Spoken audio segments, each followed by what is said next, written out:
Les allocations universitaires, il ne faut pas toucher à ça hein, pour les étudiants. C'est leur domaine assez précis et nous avons mis tous les soins pour que cela se passe très bien. Parce qu'au début, il faut reconnaître que ces allocations ne sont pas payées au cours de l'année. On vient de très très loin. La rupture, avec son arrivée, a déjà formalisé, a fait deux grandes actions. La première action, c'est tout ce qu'il y a comme dette. Parce que du fait de l'accumulation, on n'arrive pas à finir pour une année et une autre année vient se greffer là-dessus. Ça faisait vraiment quelque chose de près de 14 milliards. Et le gouvernement de la rupture a payé d'abord ça pour dire il n'est pas bon et ce n'est même pas éthique de devoir à nos enfants.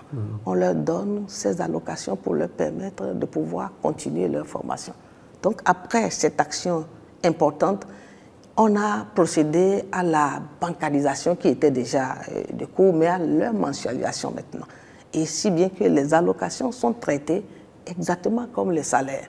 Et pour peu que les dossiers sont bien traités au niveau des universités et remontent à la direction des bourses, vous avez une célérité vraiment le délai est plus court. Le délai est très court et puis les étudiants même ressentent cela.